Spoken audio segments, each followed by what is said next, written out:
Welcome. The topic now we are talking about is pulmonary tuberculosis. Tuberculosis, it is there in so many subjects. Tuberculosis of patho में पढ़ते हो, pharma में पढ़ते हो. You are going to discuss in gynae, surgery, peds, ortho, obviously medicine, PSM, right? तो बहुत सारे subject में आएगा. तो अलग अलग जगह आपको अलग अलग पार्ट इसका कवर किया जाएगा. So whatever is required for the medicine perspective, I will discuss that particular part. When it comes to the treatment, ATT, that part is covered separately in pharmacology. PSM में भी आपको किस तरीके से इसको अप्रोच किया जाता है, इन्वेस्टिगेशन वाला पार्ट वो थोड़ा सा बताया जाता है वहाँ पे. इंडियन प्रोग्राम क्या चल रहा है ट्यूबरक्लोसिस का, the programme to control the tuberculosis in India, that will be discussed in separately in PSM. But what is core medicine part that is there for pulmonary tuberculosis, we are going to discuss that. So let's understand the pathogenesis. That is the most important part to be discussed in this session. For example, there is a patient of pulmonary tuberculosis, active pulmonary tuberculosis. आप मान लीजिए किसी market में गए, वहाँ पे एक patient था, बहुत क्राउडेड मार्केट था और वहाँ पे एक पेशेंट को ट्यूबरक्लोसिस था और उसको कफ आया. कफ के साथ बहुत सारा माइकोबैक्टीरियम ट्यूबरक्लोस जो है, MTB जो है, वो एनवायरनमेंट में आ जाएगा. जैसे उसने कफ किया, ये सब बाहर आएगा. There will be small small droplets and these droplets will be there in the environment. अगर वहाँ से आप आसपास से निकल रहे तो हो सकता है you are going to inhale these one of the droplet, and these droplet of the mycobacterium tuberculosis will go inside your lung. जब ये lungs के अंदर पहुंचते हैं तो सबसे पहले what they are going to do is कि they are going to, जहाँ पे भी जाएंगे वहाँ पे they are going to make a patchy involvement. वहाँ पे infection create कर देंगे and वहाँ पे एक focus बना देंगे. This generally is going to be the lower part of the upper lobe. You can see this is the upper lobe. I'm just highlighting with the yellow color. This is the upper lobe, and in this upper lobe, lower part के upper lobe में कहीं पे ये focus बनता है. This is called as the gone focus. तो जो सबसे पहला फोकस बनता है ट्यूबरक्लोसिस की वजह से, that is the Ghon focus. अब ये जब गोन फोकस बनता है तो ये क्या करता है कि मान लीजिए यहाँ पे गोन फोकस था और यहाँ पे एक लिम्फ नोड है. तो ये गोन फोकस से माइकोबैक्टीरियम ट्यूबरक्लोसिस इस लिम्फ नोड को भी इन्वॉल्व कर लेता है और यहाँ पे भी चला जाता है. So Ghon focus is going to involve the nearby lymph node. पास वाले लिम्फ नोड को इन्वॉल्व कर देगा. जब गोन फोकस पास वाले लिम्फ नोड को इन्वॉल्व कर देता है, this combination is referred as now Ghon complex. इसको हम बोलने लग जाते हैं गोन कॉम्प्लेक्स बन गया. अब इस गोन कॉम्प्लेक्स के दो फ्यूचर हो सकते हैं. जैसे ही गोन कॉम्प्लेक्स बनता है, इसके दो फ्यूचर हो सकते हैं. अगर पेशेंट की इम्यूनिटी का स्टेटस क्या, उस पर डिपेंड करेगा कि पेशेंट की इम्यूनिटी अच्छी है या पुअर है. अगर पेशेंट की इम्यूनिटी पुअर है, पहले हम इसकी बात कर लेते हैं. गोन कॉम्प्लेक्स बना और पेशेंट की इम्यूनिटी जो थी, the cell mediated immunity is poor. तो क्या होगा कि ये जो गोन कॉम्प्लेक्स बन रहा है ना, ये और प्रोलिफरेट होगा. अब यहाँ से ये माइकोबैक्टीरियम ट्यूबरक्लोसिस और प्रोलिफरेट करेगा और यहाँ पे जितना भी लंग पेरेन्काइमा है उसको खा जाएगा. बढ़ता रहेगा और ये सब एरिया को खा जाएगा. So there is going to be increase in the proliferation of mycobacterium tuberculosis. MTB और बढ़ेगा and that is going to lead to destruction in the lung parenchyma. Lung parenchyma almost यहाँ से खा के खत्म कर देगा. तो यहाँ पे क्या हो जाएगा, ऐसा कैविटी बन जाएगा. There is going to be destruction and that leads to cavity formation. उस एरिया में कैविटी बन जाएगा. तो जनरली ये जो कैविटी बनेगा, that is going to be there in the lower part of the upper lobe. आप देखो ट्यूबरक्लोसिस का बैक्टीरिया पहली बार अंदर गया और पहली बार में प्रोग्रेस करके कैविटी बना दिया. ये जो पूरा इवेंट हुआ है, ये इसलिए हुआ था क्योंकि इसकी इम्यूनिटी पुअर थी. जब माइकोबैक्टीरियम अंदर गया, पहली बार ही गया और पहली बार में प्रोग्रेस कर गया, इसलिए इस डिजीज का नाम रख दिया हमने प्राइमरी प्रोग्रेसिव ट्यूबरक्लोसिस. प्राइमरी मतलब पहली बार गया और प्रोग्रेस करके आगे और बढ़ा दिया डिजीज को. So primary progressive tuberculosis.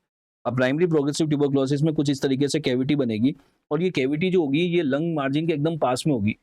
हमें पता है कि लंग्स के ऊपर we are having the covers, means the pleura होता है. तो क्या होगा, ये कैविटी जो है वो लंग के मार्जिन के एकदम पास होती है, तो ये कैविटी रप्चर हो सकती है. This cavity can erupt. जैसे ये कैविटी इरप्ट होगी तो ये यहाँ से माइकोबैक्टीरियम निकलेगा और ये प्लूरल स्पेस में चला जाएगा और प्लूरल स्पेस में जाके it can create the pleural effusion also. So the mycobacterium will infect the pleura pleura को इन्फेक्ट करेगा and leads to pleural effusion.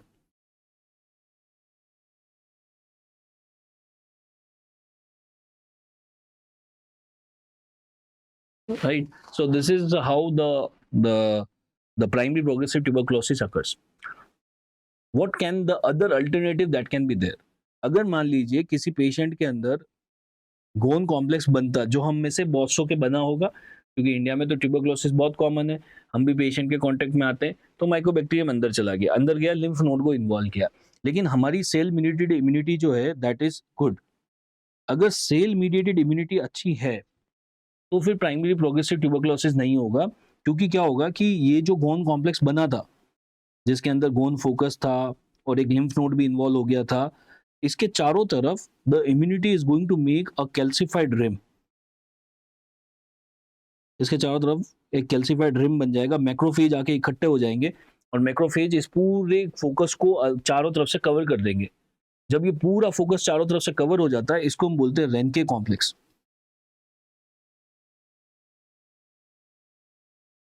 So basically हमने माइकोबैक्टीरियम को इसके अंदर पकड़ के रख लिया, एमटीबी को इसके अंदर पकड़ के रख लिया. अब ये प्रोलिफरेट नहीं कर सकता, बढ़ नहीं सकता. और कौन इसको पकड़ के बैठा है? वहां की लोकल मैक्रोफेज चारों तरफ इकट्ठी हो जाती है और रेनके कॉम्प्लेक्स बना देती है. तो अब ये हमारे बहुत सारे लोगों के अंदर रेनके कॉम्प्लेक्स बने हुए हैं, जिनको भी एमटीबी का इन्फेक्शन हुआ है, अंदर गोन कॉम्प्लेक्स बना और चारों तरफ कैल्सिफिकेशन हो गया, मैक्रोफेज इकट्ठे हो गए, तो हमें कोई सिम्टम नहीं आ रहा, लेकिन ये रेनके कॉम्प्लेक्स बने हुए हैं. इसीलिए हमारे चेस्ट एक्सरे में बहुत सारों के रेनके कॉम्प्लेक्स बने हुए मिलेंगे. अब जिनको रेनके कॉम्प्लेक्स हैं, फ्यूचर में ऐसा हो सकता है, अभी तो कोई सिम्टम नहीं है, लेकिन अगर फ्यूचर में इस पेशेंट की कभी भी इम्यूनिटी कम हुई, जैसे इम्यूनिटी कम होगी, ये रेनके कॉम्प्लेक्स वीक हो जाएगा, और रेनके कॉम्प्लेक्स जैसे ही वीक होगा, माइकोबैक्टीरियम बाहर आ जाएगा. जब माइकोबैक्टीरियम यहाँ से बाहर आता है, अगर फ्यूचर में इम्यूनिटी कम होती है, डिक्लाइन होती है, तो माइकोबैक्टीरियम यहाँ से बाहर आएगा और जनरली ये जाता है upper part of the upper lobe की तरफ. यहाँ से बाहर निकल के upper part of upper lobe की तरफ जाएगा. इसको हम बोलते हैं secondary reactivation of tuberculosis. Secondary reactivation of tuberculosis. तो जब सेकेंडरी रीएक्टिवेशन होता है, तो ये होता है upper part of upper lobe में. अब upper part of upper lobe में ये मान लीजिए here is the clavicle bone है, तो ये रीएक्टिवेशन क्लेविकल के ऊपर भी हो सकता है या क्लेविकल के जस्ट नीचे भी हो सकता है. तो अगर ये सुप्रा क्लेविकुलर एक्टिवेशन होता है, then it is called as Puhl lesion. अगर इंफ्रा क्लेविकुलर होगा, that is called as Assmann lesion. तो इट कैन बी पुल और कैन बी एशमैन. अब ऐसा नहीं कि सेकेंडरी रीएक्टिवेशन हमेशा और हमेशा लंग्स के अंदर ही होगा. जब ये रेनके कॉम्प्लेक्स कमजोर पड़ता है, तो कभी कभी माइकोबैक्टीरियम यहाँ से बाहर निकल के, माइकोबैक्टीरियम जब यहाँ से बाहर निकलता है, तो वो ब्लड के थ्रू बॉडी के अलग अलग ऑर्गन्स में जा सकता है. हो सकता है ये पल्मोनरी वेन में आया और पल्मोनरी वेन से थ्रू अलग अलग जगह जा रहा था. कभी कभी तो पल्मोनरी वेन के अंदर ही सेटल हो जाता है, कभी कभी ब्रेन तक पहुंच जाता है, कभी लीवर तक पहुंच जाता है. सो ये कहीं पे भी जा सकता था. ये सेकेंडरी रीएक्टिवेशन एक्स्ट्रा पल्मोनरी भी हो सकता है. अगर एक्स्ट्रा पल्मोनरी सेकेंडरी रीएक्टिवेशन होगा, जैसे पल्मोनरी वेन के अंदर जाके चिपक गया mycobacterium, that is called as Weigert focus. अगर ब्रेन के अंदर चला जाएगा, that is called as Rich focus. अगर लीवर के अंदर चला जाएगा, that is called as Simon focus. So mycobacterium tuberculosis जो है वो कहीं पे भी जा सकता था. It could have went anywhere when the secondary reactivation happening. It can be pulmonary reactivation, it can be extra pulmonary, right? तो एक बार इसको वापस से पूरा हम समझ लेते हैं पैथोजेनेसिस को. जब भी माइकोबैक्टीरियम ट्यूबरकुलोसिस का ड्रॉपलेट इन्फेक्शन होता है, ये अंदर जाएगा, ये सेटल होगा, सबसे पहले सेटल होगा lower part of upper lobe के अंदर. This called as Ghon focus. जैसे गोन फोकस बनता है, ये पास वाले लिम्फ नोड को भी इन्वॉल्व कर लेता है. अब इस कॉम्प्लेक्स को हम बोलते हैं गोन कॉम्प्लेक्स. ये गोन कॉम्प्लेक्स के दो फ्यूचर हो सकते हैं, वो डिपेंड करेगा इम्यूनिटी कैसी है. अगर इम्यूनिटी खराब है, तो ये गोन कॉम्प्लेक्स बढ़ता जाएगा और लंग को खा जाएगा उस एरिया में, और वहां पे कैविटी बना देगा, और वो कैविटी इरप्ट हो जाएगी, and that can lead to tubercular pleural effusion. लेकिन जिनकी इम्यूनिटी अच्छी होती है, तो उस गोन कॉम्प्लेक्स के चारों तरफ कैल्सिफिकेशन हो जाता है, मैक्रोफेज जमा हो जाता है, that is called as Ranke complex. ये रेनके कॉम्प्लेक्स माइकोबैक्टीरियम को दबा के रखता है. लेकिन अगर फ्यूचर में इस पेशेंट की इम्यूनिटी कभी भी कम हुई, तो माइकोबैक्टीरियम यहाँ से एस्केप करके रीएक्टिवेट हो जाता है, जिसको हम बोलते हैं सेकेंडरी रीएक्टिवेशन ऑफ ट्यूबरकुलोसिस. ये सेकेंडरी रीएक्टिवेशन जो होता है, ये upper part of upper lobe के अंदर होगा, और ये कि सुप्रा क्लेविकुलर भी हो सकता है, इंफ्रा क्लेविकुलर भी हो सकता है। ये एक्स्ट्रा पल्मोनरी भी हो सकता है, such as pulmonary vein, brain या लीवर के अंदर कहीं पे भी जा सकता है, right. So this is the pathogenesis of the pulmonary tuberculosis. एक बार हम यहाँ पे इसमें से इंपॉर्टेंट पॉइंट्स लिख लेते हैं जो हमें याद रखने। When it comes to the most common site of the primary progressive tuberculosis, it's going to be the lower part of upper lobe. Secondary tuberculosis reactivation जो होता है, that is going to be the upper part of upper lobe. The most common site of extrapulmonary tuberculosis होता है lymph node के अंदर। Most commonly वहां से lymph node में चला जाता है tubercular. The most common site of congenital tuberculosis, मतलब मदर को था तो वो ट्यूबरकुलोसिस फीटस को भी चला गया। The most common site is going to be liver. अब यहाँ पे कुछ दूसरे पॉइंट्स हैं, ऑर्थो से रिलेटेड भी है। The reactivation of TB can involve any organ. Secondary reactivation कहीं पे भी हो सकता है, लीवर में, ब्रेन में, कहीं पे भी हो सकता है, except of one, that is pancreas. Secondary reactivation कभी भी पेनक्रियास के अंदर नहीं होता। ट्यूबरकुलोसिस जो है वो जॉइंट को भी इन्वॉल्व कर सकता है, अलग अलग चीजें हो सकती है, जैसे कि small joints of hand involve हो जाते हैं, दैट इज रेफर्ड एज स्पिना वेंटोसा। आप ऑर्थो में पढ़ेंगे इसको। अगर ट्यूबरकुलस इन्वॉल्व कर लेता है शोल्डर जॉइंट को तो that is leading to caries sicca, उसको हम बोलते हैं केरीज सिक्का। अगर ट्यूबरकुलोसिस इन्वॉल्व कर लेता है स्पाइन को, वर्टेब्रास को इन्वॉल्व कर लेता है, that is called as Pott spine. So these are the various orthopedic names that is there to be remembered. You will discuss them in detail, spina ventosa, caries sicca, port spine, ये सब आप अलग से discuss करेंगे, but अभी के लिए ये केवल ट्यूबरकुलर कहाँ पे रीएक्टिवेट हो रहा है उसके लिए अलग अलग नाम रखे हुए वो हमने डिस्कस किए। So when it comes to the pulmonary tuberculosis का क्लिनिकल फीचर कि पल्मोनरी ट्यूबरकुलोसिस वाला पेशेंट कैसे प्रेजेंट करेगा, तो जनरली पल्मोनरी ट्यूबरकुलोसिस वाले पेशेंट में there is going to be low grade of fever, low grade evening rise temperature होता है, शाम को इनको हल्का बुखार आता है, there is going to be cough with sputum, in fact कभी कभी प्लस माइनस हिमोप्टाइसिस भी हो सकता है, because lung parenchyma significantly damage हो जाता है तो आसपास के ब्लड वेसल्स भी डैमेज हो जाते हैं, तो हिमोप्टाइसिस भी हो सकता है। These patients are going to weight loss, shortness of breath. These patients will have increase in the respiratory rate. These are the various problems that is going to be there. When it comes to the tuberculosis वाले patient में joint pain भी होता है, that is reactive arthritis. Reactive arthritis मतलब कि tuberculosis तो lungs के अंदर ही है, joint में नहीं गया है, लेकिन उसको joint में पेन होने लग जाता है। अगर जॉइंट में पेन हो रहा है ना ट्यूबरकुलोसिस की वजह से, रिएक्टिव इन्फ्लेमेशन की वजह से पेन हो रहा है, that is called as Poncet disease. देखो इसको कंफ्यूज नहीं करना है स्पिना वेंटोसा से या पॉट स्पाइन से। उसके अंदर तो क्या हो रहा है, स्पाइना वेंटोसा, और उनके अंदर तो ट्यूबरकुलर जॉइंट में चला गया है। जॉइंट में अगर ट्यूबरकुलर का इन्फेक्शन हो गया तो उसका नाम रख दिया हमने केरीज सिक्का, स्पिना वेंटोसा, पॉट स्पाइन। लेकिन मैं ये बोल रहा हूँ कि टीबी तो लंग्स के अंदर ही है, लेकिन फिर भी उसको जॉइंट में पेन हो रहा है रिएक्टिव इन्फ्लेमेशन की वजह से, तो उसको बोल दिया Poncet disease, right. Then there is something called as miliary spread. So now let's talk about the miliary spread. अब ये miliary spread क्या होता है, तो मान लीजिए यहाँ पे ये ट्यूबरकुलर फोकाई बना हुआ है, एक्टिव ट्यूबरकुलर फोकाई है। Here also you can see in the same thing in the X-ray. This is the active tubercular foci. कभी कभी क्या होता है कि इम्यूनिटी बहुत ही कम हो जाती है ना, तो ये यहाँ से Mycobacterium tuberculosis all of a sudden like a bomb blast यहाँ से सब जगह पे स्प्रेड हो जाता है, सब जगह स्प्रेड हो जाएगा।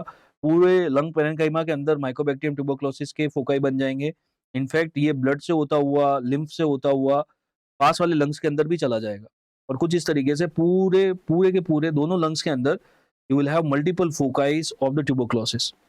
इसको हम बोलते हैं miliary spread of tuberculosis, miliary pulmonary tuberculosis. So this is the miliary pulmonary tuberculosis.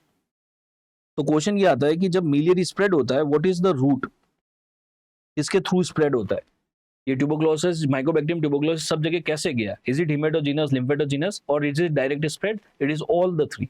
ये ब्लड के थ्रू भी स्प्रेड करता है, हेमेटोजीनस भी है, प्लस लिम्फेटिक्स के थ्रू भी स्प्रेड कर रहा है, प्लस डायरेक्ट स्प्रेड भी हो रहा है। तो when it comes to the miliary pulmonary tuberculosis, It has all the three routes of spread.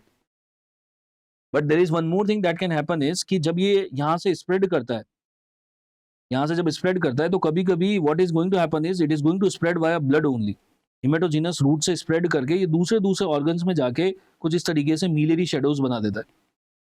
This is called as extra pulmonary miliary tuberculosis.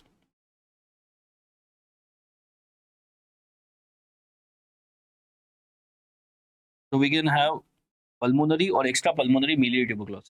जब हम एक्स्ट्रा पल्मोनरी मिलियरी ट्यूबरक्लोसिस की बात करते हैं तो there is going to be haematogenous spread. Pulmonary tuberculosis में तो तीनों तरीके का स्प्रेड से पल्मोनरी मिलियरी पल्मोनरी ट्यूबरक्लोसिस होता है. एक्स्ट्रा पल्मोनरी जो होता है वो केवल ब्लड के थ्रू स्प्रेड होकर बनता है. सो मिलियरी शेडो से हमें दो चीजें याद रखनी है. एक तो याद रखना है स्प्रेड का तरीका कि अगर पल्मोनरी ट्यूबरक्लोसिस मतलब मिलियरी पल्मोनरी ट्यूबरक्लोसिस हो रहा है तो कैसे स्प्रेड हुआ है. तीनों तरीके से हुआ है. एक्स्ट्रा पल्मोनरी स्प्रेड हुआ है तो ब्लड के थ्रू हुआ है. और ये जो मिलियरी शेडो होता है ना, जब हम इसका चेस्ट एक्सरे करते हैं तो हमें इस तरीके से बहुत सारे चेस्ट एक्सरे में छोटे छोटे वाइट मल्टीपल मिलियरी शेडोज देखने को मिलेंगे. अब ये जो मिलियरी शेडो होते हैं ना, ये ऐसा नहीं कि केवल ट्यूबरक्लोसिस में ही देखने को मिलते हैं. मिलियरी शेडो और भी बहुत सारी कंडीशन में देखने को मिलते हैं. तो ये रेडियो का एमसीक्यू है, ये याद रख लेना है कि miliary shadow is also seen in can be seen in histoplasmosis,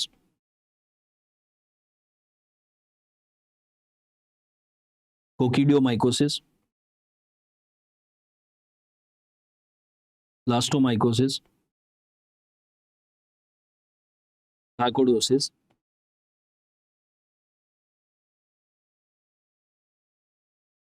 और भी बहुत सारी कंडीशन है. Hyper sensitive pneumonitis,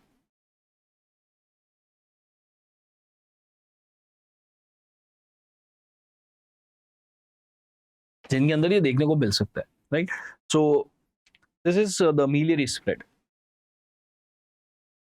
let's understand one more radiological sign. एक तो होता है ये मिलियरी स्प्रेड वाला रेडियोलॉजिकल साइन की ट्यूबरकुलर मिलियरी शेडो क्या होता है, कैसे स्प्रेड हुआ है, व्हाट इज द रूट. एक और रेडियोलॉजिकल साइन देखने को मिलता है. What is happening is here is the pulmonary artery. I told you that in primary progressive tuberculosis के अंदर कैविटी बन जाता है. तो मान लेते हैं कि ये यहाँ पे ट्यूबरकुलर कैविटी बना हुआ है. ट्यूबरकुलर कैविटी, लंग में कैविटी बन गया. अब ये कैविटी और पल्मोनरी आर्टरी जो है बहुत कभी कभी बहुत पास होता है. तो ये कैविटी क्या करता है कि ये जो माइकोबैक्टीरियम ट्यूबरकुलोसिस है ये पल्मोनरी आर्टरी की वॉल को खा जाता है. अगर ये वॉल को खा गया ना तो ये पल्मोनरी आर्टरी कुछ इस तरीके से आपको दिखेगी. ये कैविटी जो है पल्मोनरी आर्टरी का पार्ट बन जाती है. और क्योंकि पल्मोनरी आर्टरी के अंदर a lot of blood is there and now this patient when he is going to cough a lot of blood will come means the patient will have hemoptysis. जब इस patient का आप CT scan करोगे ना तो आपको ऐसा दिखेगा. अगर मैं आपको पल्मोनरी आर्टरी दिखाऊं इस पेशेंट की तो कुछ आपको इस तरीके से दिखेगी. This is how the pulmonary artery will look like. अगर मैं खाली पल्मोनरी आर्टरी को बाहर करके ड्रॉ करता हूँ it will look like this. CT scan में ऐसा दिखेगा. तो देखने में तो ऐसा लग रहा है जैसे कोई एब्नॉर्मल डायलिटेशन हो गया पल्मोनरी आर्टरी में. और abnormal dilatation in artery is called as aneurysm. Actual में ये एन्यूरिज्म नहीं है. ये क्या हो गया कि कैविटी जो है, कैविटी ने पल्मोनरी आर्टरी की वॉल को इरोड कर दिया और कैविटी और पल्मोनरी आर्टरी मिल गए. तो ऐसा लग रहा है कि पल्मोनरी आर्टरी बहुत बड़ा हो गया. This is called as Rasmussen aneurysm.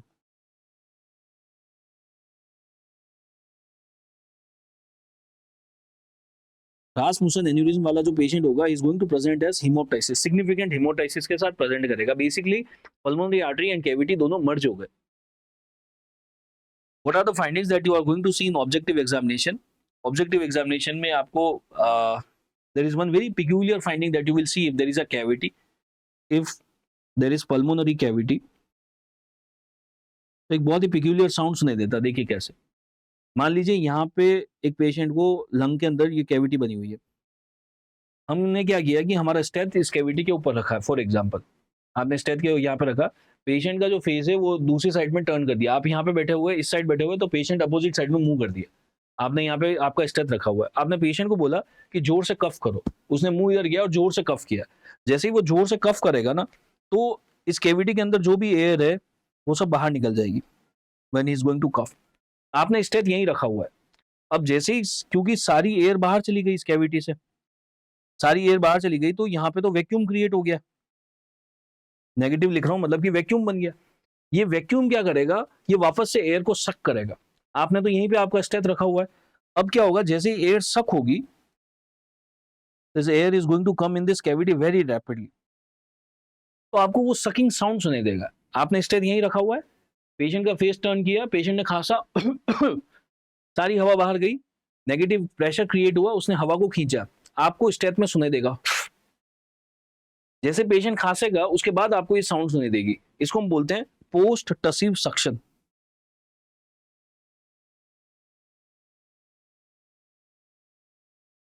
Post tussive suction मतलब खांसने के बाद, टसिव मींस कफ, कफ करने के बाद में सकिंग साउंड सुनाई दिया, पोस्ट टसिव सक्शन हो रहा है।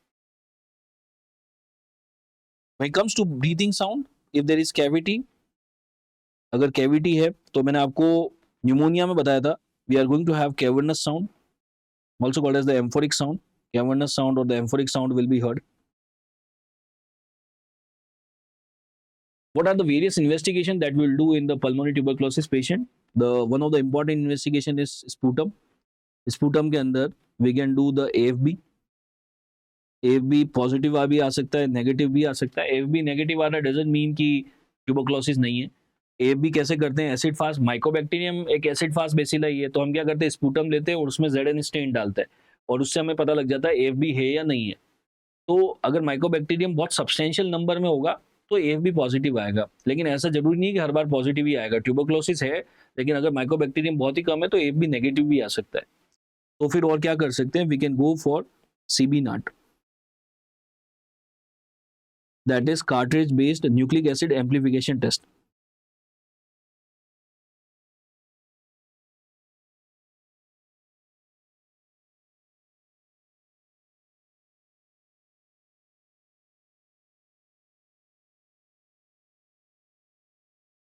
Cartridge based nucleic acid amplification test करेंगे, CB नाट करेंगे, and that will also tell us कि whether the infection is there और नॉट देयर। प्लस ये तो हमें ये भी बता देता है कि अगर माइकोबैक्टीरियम है तो वो कौन सी एंटीबायोटिक से सेंसिटिव है, ये भी हमें CB नाट से पता लग जाता है। इन पेशेंट्स के अंदर अगर आप यूरिन एग्जामिनेशन करते हो तो यूरिन एग्जाम में आपको एक फाइंडिंग मिलती है लैम, लैम पॉजिटिव आता है। LAM stands for lipo अरेबिनोमेनन।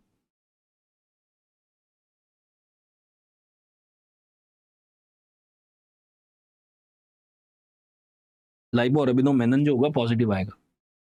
If you do the CCT of thorax, क्योंकि माइकोबैक्टीरियम क्या होता है, लिम्फ नोड को भी इन्वॉल्व कर लेता है, उसके अंदर नेक्रोसिस करा सकता है, so you will be able to see the necrotized lymph node. आप पैथोलॉजी के नॉलेज से बताइए कि ट्यूबरक्लोसिस की वजह से कौन सा नेक्रोसिस होता है, केशियस और non caseous. Yes, we are going to have the caseous necrosis. Plus around the lymph node you will have the calcified rim. Lymph node के चारों तरफ आपको कैल्सिफिकेशन की रिम भी देखने को मिलेगी CCT के अंदर। तो ये बहुत सारे इन्वेस्टिगेशन हम कर सकते हैं, इसके अलावा भी बहुत सारे हैं, ये सब आपको बहुत डिटेल में पढ़ाते हैं। वो जब tuberculosis control programme of India जब आप पढ़ोगे PSM के अंदर कि TB को हम इंडियन गाइडलाइन के अकॉर्डिंग हम कैसे डायग्नोस करते हैं, उसका एक बहुत मेजर पार्ट होता है CB नाट। तो CB नाट को हम कैसे यूज करते हैं, that you will discuss in PSM। Now coming to the treatment, when it comes to treatment, we are going to give the ATTs, the first line ATT, the second line ATT. Now we have some newer ATTs also.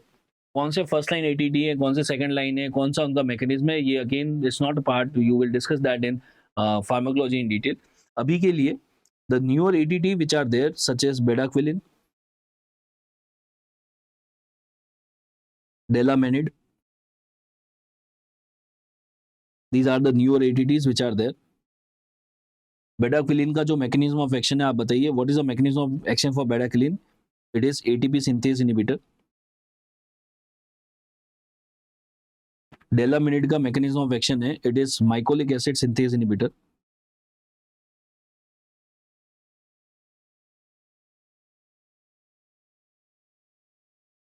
Bedaquiline, delamanid, right.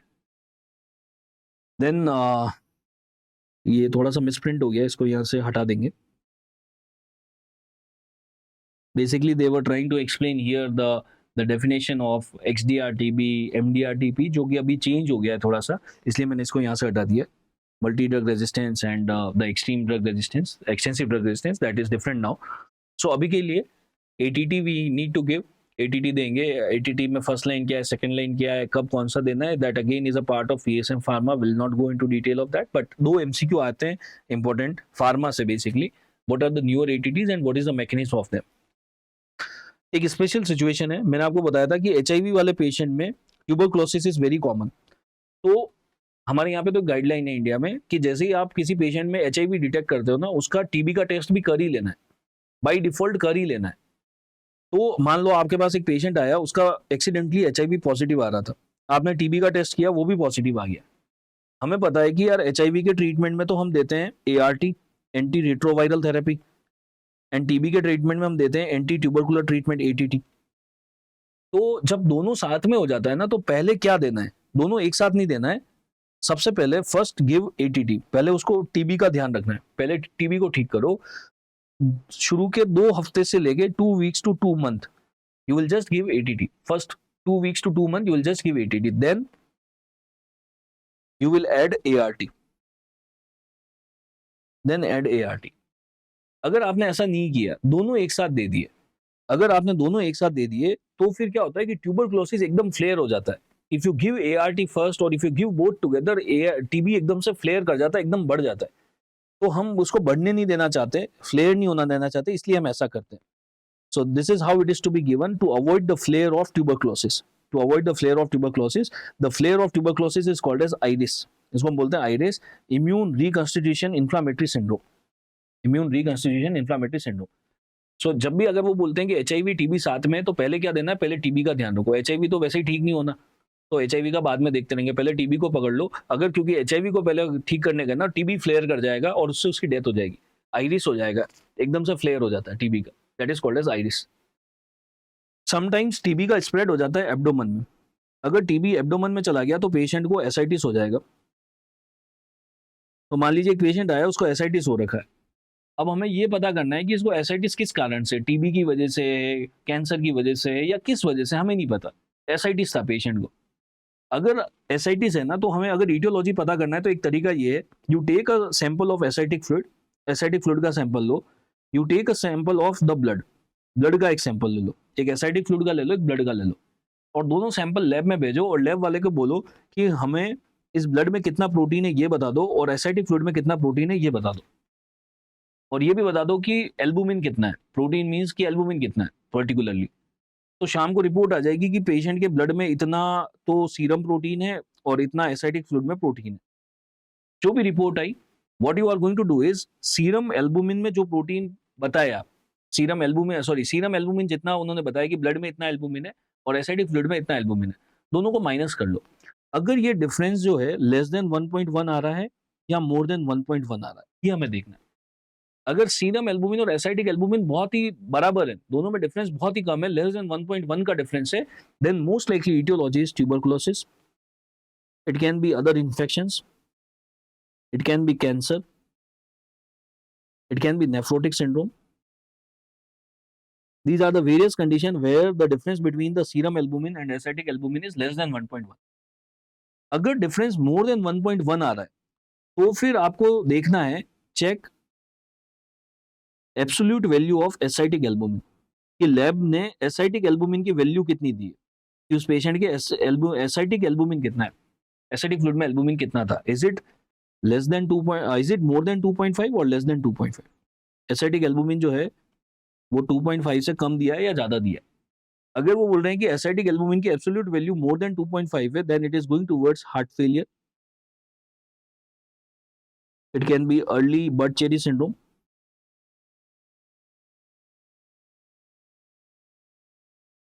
Early bud cherry syndrome. If it is less than 2.5, then it is going towards cirrhosis, means the chronic liver disease, or late bud cherry syndrome.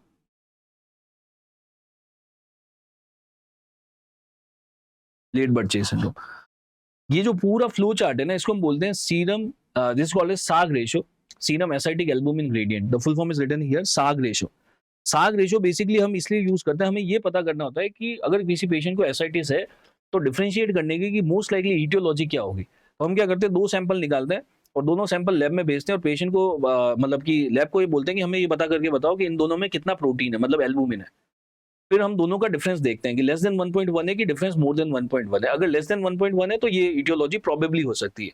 अगर difference ज्यादा है then check कि ascitic albumin कितना दिया है lab में, उस patient का एसिटिक एल्बुमिन की एब्सोल्यूट वैल्यू कितनी दी है, मोर देन 2.5, लेस देन 2.5। अगर मोर देन है it can be heart failure, it can be early Budd Chiari syndrome, अगर लेस देन है तो इट कैन बी सीरोसिस और late Budd Chiari syndrome. what is Budd Chiari syndrome is? Budd Chiari syndrome means, वैसे तो आप इसको सर्जरी में डिस्कस करेंगे अलग। For example here is the representation of the liver and here is the portal when,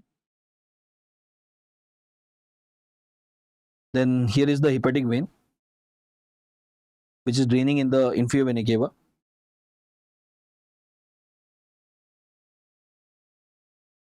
If there is thrombus formation in the hepatic vein में thrombosis हो जाता है, this is called as Budd-Chiari syndrome. Thrombosis of the hepatic vein is referred as the Budd-Chiari syndrome.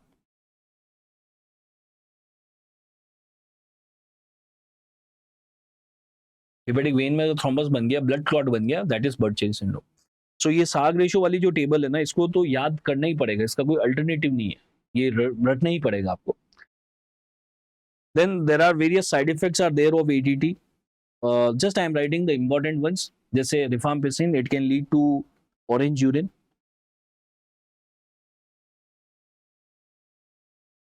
it can lead to thrombocytopenia.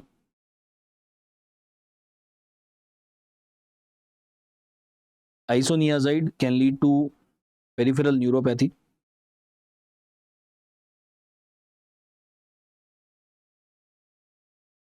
और इस peripheral neuropathy के treatment में you will give vitamin B6. Pyrazinamide can lead to increase in uric acid. That can lead to gout. Ethambutol can lead to optic neuritis. So these are the various side effects that can be there for the ATT. बाकी तो और भी बहुत सारे side effect है जो I'm not going to detail of ATT because it's a very separate, complete different topic which takes more than 1 hour. That is detailed discussion in the pharmacology will be there. But abhi ke liye, what we have discussed in this chapter, let's focus on that and let's revise that. हमने tuberculosis control programme of India नहीं पढ़ा इसके अंदर, और हमने ATT के बारे में नहीं पढ़ा, बाकी हमने इसमें डिस्कस किया है। सो एक बार मैं वो समझा रहा हूँ आपको। सबसे इंपॉर्टेंट था पैथोजेनेसिस पल्मोनरी ट्यूबरक्लोसिस का। जब माइकोबैक्टीरियम सबसे पहले अंदर जाता है तो सेटल करता है lower part of upper lobe में, उसको बोलते हैं गोन फोकस। वो पास वाला लिम्फ नोड इन्वॉल्व हो जाएगा तो उसको बोलेंगे गोन कॉम्प्लेक्स। अब ये गोन कॉम्प्लेक्स का क्या होगा, डिपेंड करेगा इम्यूनिटी कितनी है। अच्छी है तो उसके चारों तरफ एक कवर बन जाएगा, इसको बोल देते हैं रेनके कॉम्प्लेक्स। अगर इम्यूनिटी खराब है तो ये प्रोग्रेस करेगा, उसको बोलेंगे प्राइमरी प्रोग्रेसिव ट्यूबरक्लोसिस, जिसके अंदर कैविटी बन जाएगी। अगर रेनके कॉम्प्लेक्स बनता है तो रेनके कॉम्प्लेक्स फ्यूचर में अगर कभी भी इम्यूनिटी कम हुई, डिक्लाइन हुआ, तो ये रीएक्टिवेट होगा, उसको बोलेंगे secondary reactivation. Secondary reactivation lungs के अंदर भी हो सकता है और बाहर भी हो सकता है। लंग्स के अंदर होगा तो होगा सुप्रा मतलब upper part of upper lobe में, और बाहर भी हो सकता है एक्स्ट्रा पल्मोनरी, तो कहीं पे भी हो सकता है। So we can have the Rich focus, Weigert focus, Simon focus. Then we have discussed about the symptoms, low grade of fever, cough with sputum, hemoptysis, weight loss, ये सारी चीजें देखने को मिलती है। इसके अंदर हमें एक पोस्ट असिव सक्शन देखने को मिलता है। अगर पेशेंट के अंदर कैविटी है, आप स्टेथ रखते हैं, जब पेशेंट खांसता है तो एक उसके बाद में, खांसने के जस्ट बाद, after the cough there is going to be sucking sound will be there, called as post tussive suction. Then we have discussed about the various investigation, AFB, CB NAT, LAMP that you can do. When it comes to the HIV and TB combination, जब भी ये दोनों साथ में हो तो पहले किसको ठीक करना है? First take care of tuberculosis, then give the ART। Then we have discuss कि एसाइटिस भी हो सकता है ट्यूबरक्लोसिस की वजह से, and how to find out that, you will do the SAAG ratio, and we have discuss about the SAAG ratio, how it is to be done and what is the probable differentials that can be there, and then we have discuss some of the side effect of the ATTs. Let's write down the summary what we have discussed. The most common site of primary progressive tuberculosis, it is lower part of upper lobe. The secondary reactivation, it is upper part of upper lobe. The most common site for extrapulmonary tuberculosis, it is going to be lymph node. Congenital tuberculosis, liver. The organ where the secondary reactivation never happens, the reactivation never happens in pancreas. Patient को तो pulmonary tuberculosis है लेकिन फिर भी joint pain हो रहा है, अगर टीबी जॉइंट में नहीं गया है, टीबी जॉइंट में गया ही नहीं है अभी, केवल उसको पल्मोनरी ट्यूबरक्लोसिस है, लेकिन जॉइंट में इन्फ्लामेशन होकर, रिएक्टिव इन्फ्लामेशन होकर पेन हो रहा है, इसको हम बोलते हैं पॉन्सेट डिजीज। अगर ट्यूबी का सेकेंडरी रीएक्टिवेशन हुआ है ब्रेन के अंदर, तो उसको हम बोलते हैं rich focus. Rich focus, focus कहाँ पे, तो ब्रेन में। सिमोंड फोकस कहाँ पे होता है, लीवर में। अगर टीबी और एचआईवी दोनों साथ में है, तो पहले क्या देना है, first you will give anti tubercular treatment. ये इसलिए देते हैं, नहीं तो टीबी एकदम से फ्लेयर हो जाता है, जिसको हम क्या बोलते हैं, IRIS, to avoid the IRIS, immune reconstitution inflammatory syndrome, right. This is all about the pulmonary tuberculosis that we should know. The different types of tuberculosis, the Pott's spine, the Keri-Sika, the gynecological tuberculosis, the abdominal tuberculosis, you will discuss in the different streams. What we have not covered in this chapter, we have not covered about ATTs, that is a separate topic from pharmacology, and we have not covered the tuberculosis control program of India, that you will discuss in PSM, right? Thank you.